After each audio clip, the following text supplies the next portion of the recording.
बहुत समय पहले हड़प्पा सभ्यता का उदय हुआ, जिसे सिंधु घाटी सभ्यता भी कहा जाता है।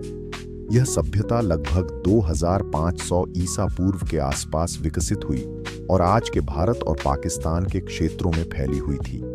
इस सभ्यता के लोग बहुत ही संगठित, कुशल और समझदार थे, जिन्होंने अपने नगरों को एक विशेष योजना के अनुसार बसाया था। उनके शहरों में चौड़ी और सीधी सड़कों का जाल था, जो एक दूसरे को समकोण पर काटती थीं। घर पक्की ईंटों से बने होते थे और लगभग हर घर में आंगन, स्नान घर और पानी निकालने की व्यवस्था होती थी। सबसे खास बात यह थी कि हर घर से निकलने वाला गंदा पानी नालियों के माध्यम से शहर से बाहर चला जाता था, जो उस समय के लिए एक अद्भुत व्यवस्था थी। सुबह होते ही लोग अपने दैनिक कार्यों में लग जाते थे। किसान खेतों की ओर जाते, जहां वे गेहूं, जौ और चावल जैसी फसलें उगाते थे। पशुपालन भी उनके जीवन का महत्वपूर्ण हिस्सा था। वे गाय, बैल, भैंस और बकरियां पालते थे। कारीगर मिट्टी के बर्तन, आभूषण, खिलौने और धातु के औजार बनाते थे।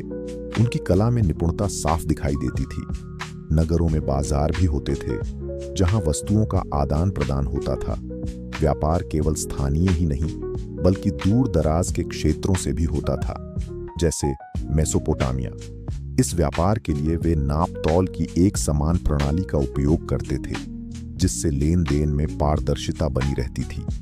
इस सभ्यता के लोग स्वच्छता को बहुत महत्व देते थे।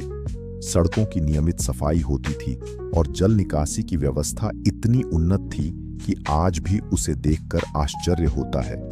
उनके पास बड़े स्नानागार भी थे, जिनमें सबसे प्रसिद्ध है महान स्नानागार, जो सामाजिक और धार्मिक गतिविधियों का केंद्र रहा होगा। उनका जीवन सरल लेकिन संतुलित था।